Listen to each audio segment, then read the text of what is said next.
您现在看到的照片是美军在沙特的苏丹亲王军事基地，大家可以看一下，跑道上一架 E3 预警机啊给报销了。这 E3 预警机啊，在美军的序列中间不是最先进的啊，美军比较先进的预警机啊，现在有这个 E2D， 还有这个 E7， 但是这个 E3 预警机那也不得了啊，也是它空军力量中间的骨干呢，在整个美军中间一共只有16架，现在直接给干掉了一架。那美军的 F-35战斗机飞行员都称这个 E3 预警机啊叫空中象棋大师，那也就是说它是指挥中枢嘛，每架飞机上有19个战斗位置啊，专门指挥这些 F-35打击伊朗的目标。那美军呢最近刚刚把这个 E3 预警机啊调到了苏丹亲王这个军事基地，准备在这个地方啊要指挥美军的 F-35啊对伊朗啊继续进行轰炸。没想到啊，军事行动还没开始，这架 E3 预警机啊就给报销了。哎，你想想，这个对于美军来说损失非常大啊。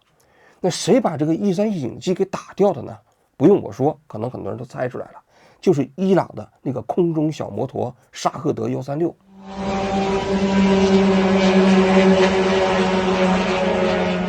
这沙赫德136啊，它的航程有1000公里。这沙特的苏丹亲王军事基地啊，距伊朗的距离呢是700公里。这700公里是直线距离啊，咱们也不知道这沙赫德136到底是在哪起飞的啊。但不敢这么说，对于伊朗来讲，这是一次非常成功的伏击。你想想，沙赫德136空中拖拉机是吧？每架成本只有2万到5万美元，相当于一辆比亚迪嘛。那你想想，美军的 E3 预警机那一架呢是5亿美元，完全不对等啊。所以啊，伊朗的这次空中伏击应该说是非常成功，对于美国来说呢，应该说是充满了羞辱。为什么这么讲呢？大家听我来讲一下啊。伊朗这次对美军的军事基地的伏击是发生在3月27号的凌晨，就在这次伏击之前的几个小时啊，这特朗普啊召开一次内阁会议，在内阁会议上他就讲啊，美国赢啊，赢麻了。We're crushing their missiles and drone stockpiles, destroying the defense industrial base. We've wiped out their Navy completely, their Air Force completely. We've wiped out a large percentage of their missiles. And the missile launchers, without the launchers, the missiles don't do any good. And we've knocked out probably close to 90% of the launchers.Probably more than 90% of the missiles themselves. Between some they fired and more than they fired, we knocked out. 而且他还暗示啊，战争马上就结束了。战争结束之后啊，美国有可能接管伊朗的石油设备。那你想想，跟那个委内瑞拉一样的嘛啊？那应该说，特朗普对整个战局的评估是非常乐观的。就在那天晚上啊，那整个伊朗的这空中小摩托整装待发的时候啊。这特朗普又发了一个帖子在网上，就是真实社交平台上。他说啊，就在伊朗的祈求之下，他把轰炸伊朗发电厂的这个期限啊，再往后延长10天，从3月27号延长到4月6号晚上8点。这里我给大家补充一个信息啊，就前一段时期啊，那伊朗啊不是封锁了霍尔木兹海峡吗？美军有点焦头烂额，那国际油价都在涨。这个时候呢，就有人说要打通霍尔木兹海峡，那特朗普就是说嘛，我们要护航，护航的时候就要求各个国家参加，要求中国啊、加拿大呀、是法国啊都参加。结果呢，中国就已读不回，法国呢坚决反对，日本呢说我们也不跟，结果美国呢就没敢护航，没敢护航呢，那你想想，这伊朗把霍尔木兹海峡这一掐，那等于海方国家这脖子都给掐住了嘛。特朗普啊就在前一段时间就威胁这个伊朗。说你赶紧把这个霍尔木兹海峡给我打开，你要不打开的话，我就准备炸你们发电厂。炸发电厂这事儿啊，说实在的啊，有点过分。为什么呢？因为发电厂是民用设施啊，你这个打仗你只能进攻军事设施。但是特朗普现在也顾不上了啊，说给你48小时，让你这个小哈梅内伊，你想一想啊，你要是再不同意，我们就炸你发电厂了。结果48小时之后呢，特朗普说没炸，说延长了，又延长了5天。这5天就是3月27号。So, tomorrow morning sometime, their time, we were expected to blow up their largest electric generating plants that cost over $10 billion to build It's a very good one. There was no dearth of money. And one shot, it's gone. It collapses. Why would they want that? So they called. I didn't call. They called. They want to make a deal.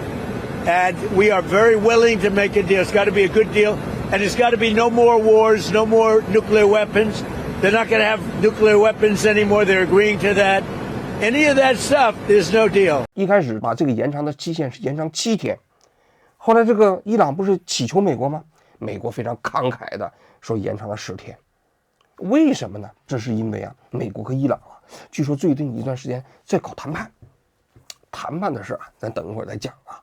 总而言之，这特朗普就认为，你想想，我们这双方在谈判呢，你这个伊朗啊，他祈求和平，我们呢给你慷慨的延长了10天。就在这种情况下，当天夜里啊，人家伊朗就对沙特的美军的苏丹亲王军事基地发动了这个一次奇袭。这次奇袭啊，我汇集多方的信息显示啊，伊朗一共出动了29架这个沙赫德自杀式无人机，同时呢又有6枚导弹。据说啊是俄罗斯给他帮了忙。你想想啊，那苏丹亲王空中基地那军事部署到底那预警机什么时候来的，停在那飞机跑道上，这个信息应该说伊朗现在是没有办法获得了。而且啊，你现在看整个这次袭击过程中间，人家就是奔着这个 E3 预警机过去了。为什么？因为 E3 预警机在整个苏丹亲王的军事基地里头啊，是价值最高的一个目标，5亿美金一架嘛。你那个 F-35一架，那也不过1亿美金嘛。你切大的空中加油机就便宜了，所以呢，他是直接奔着 E3 预警机去了。这个情报现在多方显示说是俄罗斯给这个伊朗提供的啊。另外一个方面呢，他们这次的袭击啊也挺聪明的，先是29架这个沙赫德136空中小摩托对美军那边发动饱和式攻击，紧随其后是6架导弹跟着过去的。这个苏丹亲王军事基地啊，它实际上防卫也是很紧密的啊，既有爱国者导弹，同时还有萨德导弹，都在防卫这个军事基地啊。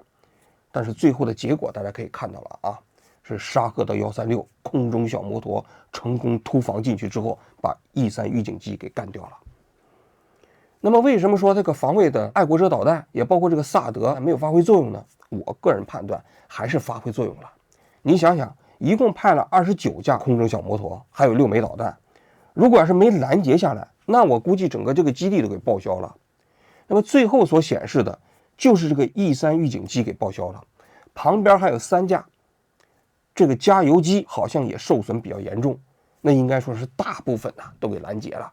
但是毕竟29个空中小摩托啊，那过去饱和式攻击百密一疏啊，最后美军呢还是一架 E3 预警机被这个伊朗啊成功的给击毁了。所以这仗打得有点窝囊啊。其实不仅仅这次3月27号啊，最近一段时期啊，美军在伊朗的军事行动啊就是不顺。3月19号这一天呢，美军一架 F-35战斗机啊，差一点被伊朗给击落了。那 F-35战机啊，那你想想，全世界最知名的5代机啊，差一点成为了全世界啊第一架被击落的5代机。这事儿也值得聊一下啊。就在当天，当时伊朗就发布了一段监控视频，这监控视频上就是美军的 F-35战斗机在天上一个轮廓，尾部一个焰火，一看就是红外啊摄像机拍下来的啊。那些尾焰嘛，在红外成像里头是非常明显的啊。在这个过程中，你就看一枚导弹过来，直接打中了 F-35。伊朗当时就说了，说击中了美军的 F-35，击落了。美军事后就承认了，当然他美军没承认被击落，他说这个我们有一架 F-35战斗机在执行过程中发生了状况，后来呢成功迫降下来了。迫降下来之后呢，那飞行员正在做检查。事后啊，那伊朗就公布了，说伊朗用了什么呢？用了一个非电磁辐射的这个系统啊，捕捉到了 F-35。啥意思啊？非常清楚啊，就是用的非雷达设施。我们都知道啊，就地面现在这些武器系统要捕捉天上的飞机啊，其中有2套系统，一套就是雷达嘛，你发射一个电磁照射过去，它反射回来，然后你成像，这种雷达的啊。还有一套就是光电设备。这光电设备啊，它就跟雷达的系统不一样了啊，是你这套飞机飞过来的时候被我的这个光电设备捕捉到了，它是一个被动系统，所以它不需要发射电波嘛，所以呢，它其实不会被 F-35这样的隐身飞机所发现，因为现在这个 F-35啊，包括这些4代机啊，都有那个雷达锁定报警，一旦雷达照射你了，马上就报警了，说你被锁定了。但是和光电系统有一个好处，就是说它发现着 F-35，它不会发送电波，所以 F-35不知道被锁定了。那么伊朗啊，他自己啊拥有的这个光电系统的这个武器设备是什么呢？只有一款叫 AD-08马基德。这 AD-08马基德啊，是伊朗自己研制的一套空中拦截系统。那个系统上可以看到2个大的摄像头，然后旁边有4枚拦截弹，这是它的主要的武器系统啊。所以它的车载平台就比较简单了啊，有的时候就用一个吉普车，有的时候用像丰田汽车一改装，架起来就开走了。那么这套系统啊，它呢虽然有说刚才的优点啊，但是它呢也有缺点，它的探测距离只有16公里，非常近，16公里你在空中嘛啊，拦截距离只有8公里，那 F-35那是5代机，那速度唰就过去了啊，所以你光靠这套系统，你肯定是发现不了 F-35嘛。那么 F-35啊，一定是此前有其他的设备啊，已经发现 F-35了，然后把这个 F-35的大致距离、大致范围告诉了这 AD-08马基德，哎，就告诉你，你这个地方要出现 F-35了啊，赶紧把这个光电系统打开，一打开看到 F-35，咵就把这个拦截弹发射出去了，基本就是这么一个过程啊。那么是此前谁发现的 F-35呢？那现在啊，国际舆论基本上都认定了，就是中国援助伊朗的啊，叫 1C8B 反隐身雷达。这 1C8B 反隐身雷达是中国电科研制的啊，2016年最早啊公布出来的，在中国好像现在已经有点落后了，那中国现在把它出口了，那卖给了伊朗多头。那么这次战争打的时候啊，很多人不都说了吗？中国不是有雷达吗？给了伊朗啊，结果呢都没用啊，很快都给炸光了吗？事后看，这 1C8B 反隐身雷达啊，这个伊朗把它藏起来了，因为这个雷达啊，实际上就是车载的，一架汽车就把它拉起来就运走了，然后需要打开的时候呢，一展开，它那个一展面积啊，就雷达面积啊，有140平米。那么因为伊朗啊，在美军第一轮袭击过程中，固定的雷达都给干掉了，固定点的那个导弹也都干掉了，所以这个车也没什么用，它藏起来了。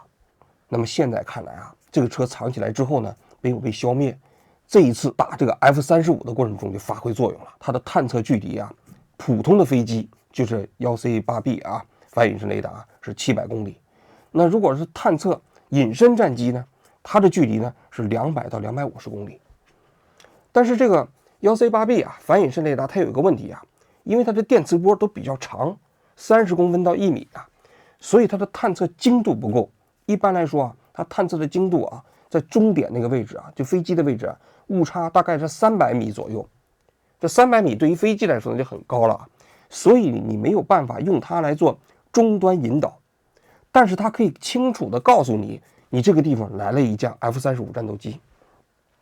所以现在国际媒体基本拼图如此 ，F-35啊到了伊朗上空啊就轰炸，因为这个伊朗啊前几轮这个轰炸过程中，雷达不基本都干没了吗？所以美军也有点轻敌，认为在伊朗啊领空权已经完全没问题了。结果呢，就是个 1C8B 啊反隐身雷达悄咪兮兮的打开了，发现之后呢，就告诉了这个 AD-08马基德，就在你那儿，赶紧打开光电这个瞄准系统。这 AD-08马基德一打开，这 F-35正在自己头顶上呢，于是就发射了拦截弹。但是这个 AD-08马基德啊，就是这个拦截弹啊，确确实实有点不太争气。它这个拦截弹啊，本来是设计打这个无人机的。这个拦截弹呢，一共大概只有70多公斤重，长度呢是2.6米，这直径呢大概就15公分。而且最重要的啊，它的战斗部那个地方没有办法装这个炸药，所以它战斗部那个地方是一个什么呢？叫动能撞击战斗部。所谓动能撞击战斗部，就是遇到你的无人机之后，啪一撞，无人机就撞掉了。无人机都比较小嘛，所以啊，就是这个 AD-08马基德这个拦截弹呢，最后就成功捕捉到了 F-35 并且直接击中了 F-35，大家可以看那个视频可以看出来啊。但是确实没击落，就是因为这个所谓的动能撞击战斗部对于 F-35来说啊，还有点吃力，因为 F-35那人家还几十吨重嘛，你这个 AD-08马基德这个拦截弹加起来就是70多公斤，所以打上去之后把 F-35啊给击伤了，所以紧急迫降下来了，没有彻底击落啊。但这件事情应该说把 F-35也吓一大跳啊！你想想啊，那说明什么呢？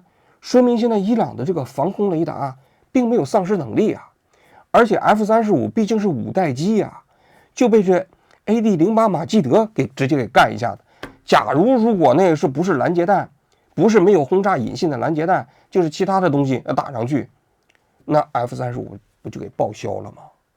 所以你想想这件事情，想起来令人后怕。所以综合看下来，在过去一段时期内啊，美军在伊朗的这个军事行动啊，应该说打的不是特别理想。尽管特朗普每天都说赢了赢麻了啊，但确实打的这个结果啊，是超乎他的意料之外。所以大家可以看一下，过去一段时期内啊，美国在伊朗的军事行动不是很顺利啊，E3预警机被击毁，然后 F-35这5代机那差点给击落，这个对于美国来说啊，都不是一个特别光彩的事情。毕竟伊朗嘛，你想啊，他又不是什么了不起的对手，对吧？他至少跟俄罗斯没法相比吧，那么跟中国没法相比吧，对吧？那你想想，你打伊朗打到这个程度，这确实让人觉得好像是不太光彩。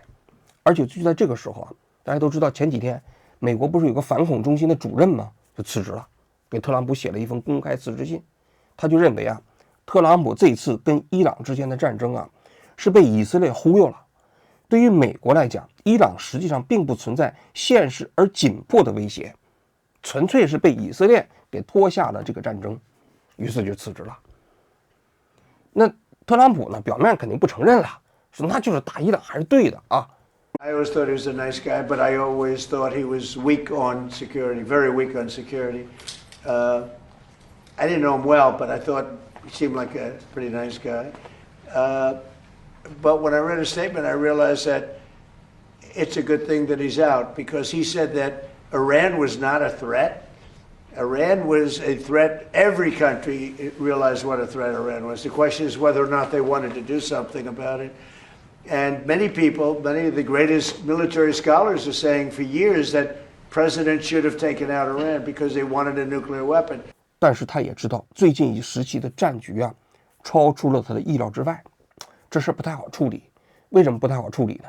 咱们过去的节目也分析过啊，伊朗人正面打不过你美国，但是人把霍尔木斯海峡一封锁，这封锁就麻烦了啊。那封锁之后，那国际油价在高涨，那国际的那些石化原材料都在上涨，那导致整个全球经济都受到影响。结果呢，这油价上涨还带来一个问题啊，问题就是伊朗现在自战争之后，每天它因为石油所获得的收益还增长啊。有人算了一笔账，说伊朗每天现在获得的石油收益啊，比战前还多了。那你想想，你越打这个伊朗越富啊，对不对？这是一个。另外一个，最近一段时期，这伊朗啊封锁霍尔木斯海峡，他也改变策略了。一开始说谁也不许过，现在说可以过了。他在伊朗的海岸线里面搞了一个安全通道。这个安全通道说你们可以过，每艘船交200万美金的过路费，你就可以过。当然了啊，美国啊、以色列啊这些盟国都不可以啊，其他国家只要跟我们伊朗没打仗，交200万美金就可以过。那这事儿你打来打去，那不是把伊朗打得更有钱了吗？他如果要一天过100艘船，你算是得多少钱呢？2亿美金呢？那你最后不是把伊朗给打成富国了吗？是吧？所以这事儿就搞得很尴尬。然后呢，特朗普就非常生气啊，那就决定武力护航。护航的时候，他就说了，中国啊、加拿大呀、法国啊、日本啊，你们都是出人、出钱、出枪啊，因为打通霍尔木斯海峡都是为你们打通的呀。那我们美国又不是靠霍尔木斯海峡运油，结果呢，中国不搭理他，日本也不去，法国坚决反对，澳洲说我们也不参与。其实这事对特朗普打击也挺大的，所以最后说了，那不护航算了，那我们干脆我们也不管了。于是乎，就在1个多星期之前，特朗普就发帖子说，我们现在正在跟伊朗和谈，在土耳其和巴基斯坦的撮合之下，双方在秘密谈判。这个秘密谈判呢，美国这方面呢是万斯福总统领衔来谈的啊。伊朗这边呢是伊朗的这个议长，议长叫啥名字了我还记不住，我得查一下啊，因为他们那些领导人都被动态清零了啊，所以他那个领导人换的也非常频繁。说伊朗这个议长名字叫加利巴夫，这特朗普说这加利巴夫好像是个好人，这暂时不用炸死他，得跟我们谈判啊。双方就在秘密谈判。但是这一开始啊，伊朗人否认说我们根本没接触。后来呢，美国就说接触了，就是接触了，我们双方都提了条件了。那美国提的什么条件呢？美方一共提了15条。这15条啊，当然很细啊，概括起来大概就是这么几个方面。第一，这伊朗啊，你必须开放霍尔木兹海峡，你不能在这个地方耍流氓了啊。第二，你必须永久放弃浓缩铀的这个权利，你不能再搞了，把这浓缩铀都交出去啊。第三，要接受国际核组织的核查。另外，关于这个霍尔木兹海峡啊，还得由美国和多国部队将来控制、来管理。你伊朗你不能再时不时的把霍尔木兹海峡给关起来啊。这是15个谈判条件，核心的啊。应该说这个谈判的要价是很高的。那你想想，在战前不就是这15条吗？基本如此啊。那么紧随其后啊，伊朗也承认了，说我们确实在谈。伊朗提了6条，这6条啊开价也不低。首先第1条，要求美国和以色列承认伊朗现政权的合法性。那现在不是小哈梅内伊吗？完成了政权更迭吗？那么美军不是一开始老是说战前要有一个目标，要在伊朗搞这个政权更迭吗？确实更迭了，从老哈梅内伊变成了小哈梅内伊嘛，这不政权更迭了吗？所以现在人家小哈梅内伊啊，要求美国和以色列承认他政权的合法性，这是第一。第二呢，要让美国和以色列赔偿因为战争和制裁所造成的经济损失。据说这钱是多少呢？是1万亿美元，那相当高了。那你想，人把伊朗那雷达都给炸了，还有那学校都给炸了，你要求你赔钱？还有哈梅内伊，老哈梅内伊给人炸死了嘛，是吧？要求美国赔钱。第3个，要求美国和以色列承诺，今后就不许再轰炸伊朗了，也不许进攻伊朗。第4个，要让美国和以色列承认伊朗对霍尔木兹海峡的主权，在特定情况下可以允许你们自由通航，但主权归伊朗。这伊朗的谈判的6点主要就是这几个方面啊。大家可以看一下这双方的谈判条件，应该说是相差甚远，对吧？你美国你还要求他放弃核设施啊，开通霍尔木兹海峡，人伊朗还让你赔钱呢，还让你承诺永远都不进攻伊朗呢。要我看，就双方现在开出的价，当然是谈判嘛，都双方这个漫天要价，坐地还钱啊。就现在来讲，双方实际上的要求是相差甚远。那最后能不能谈成啊？我个人觉得啊，这个不好说。但是我觉得呢，谈不成的话，对于美国来说挑战非常大。因为最近几天啊，那么美国也是往中东调兵遣将嘛。有人就说了，其实这个谈判啊，对美军来讲都是障眼法，美军就准备攻打伊朗了。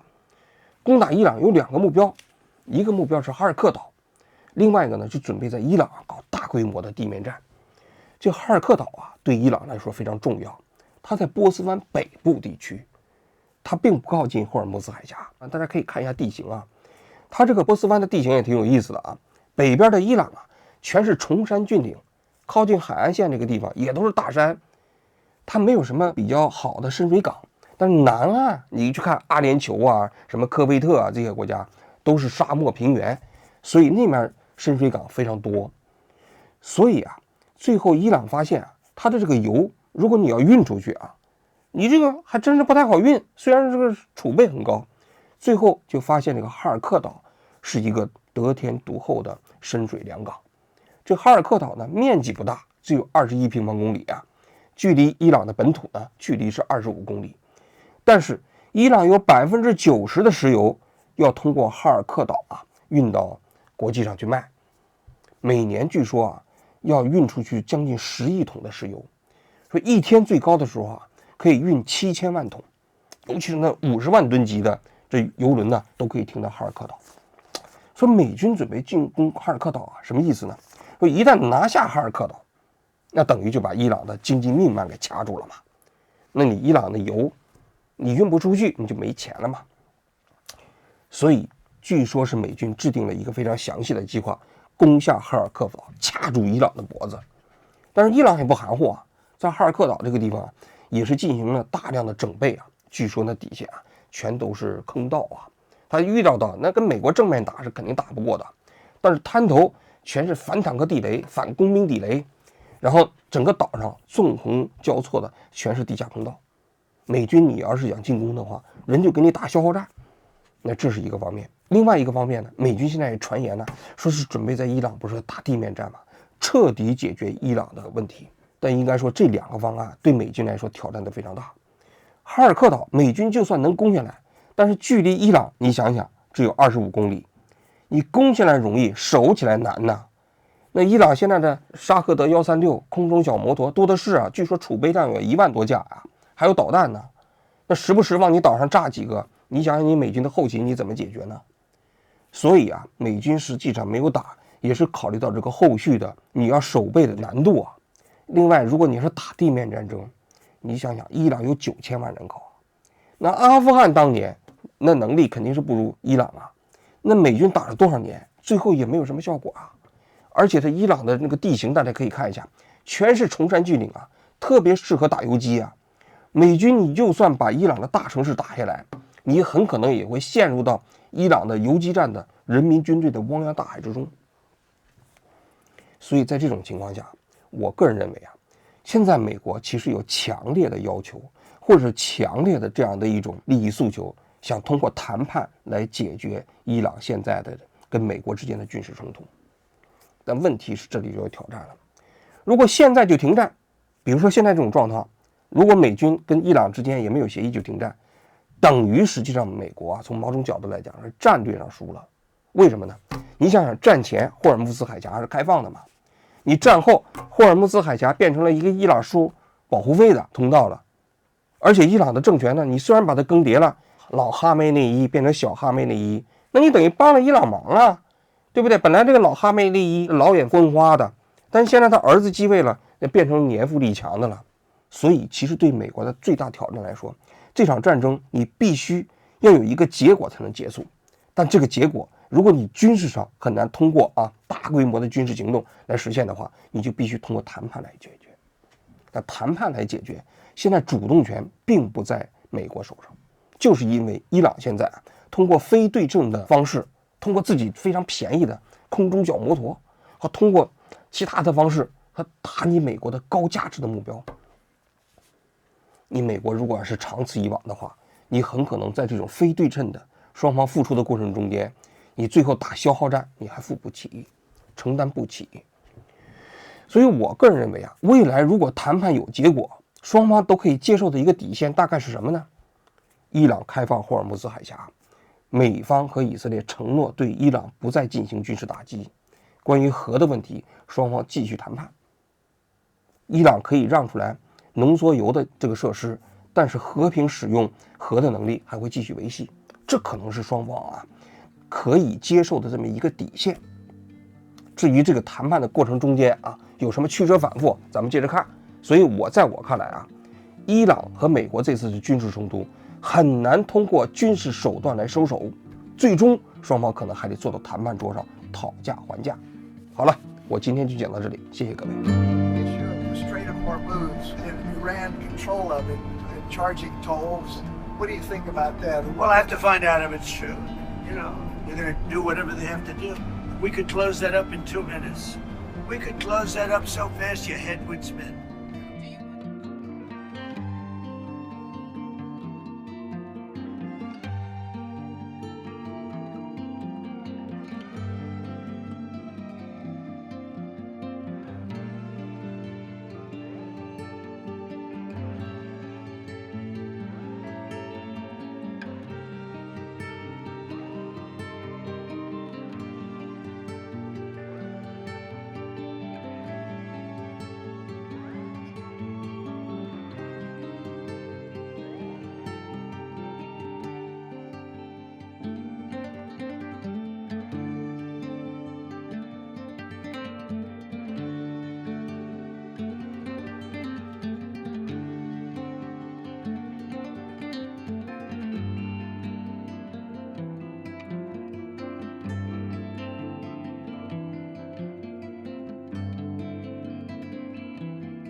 think this is something that's going to happen. And why wouldn't it happen?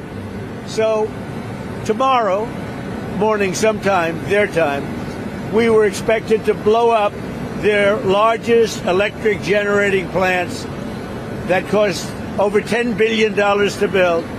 It's a very good one. There was no dearth of money. And one shot, it's gone. It collapses. Why would they want that? So they called. I didn't call. They called. They want to make a deal. And we are very willing to make a deal. It's got to be a good deal. And it's got to be no more wars, no more nuclear weapons. They're not going to have nuclear weapons anymore. They're agreeing to that.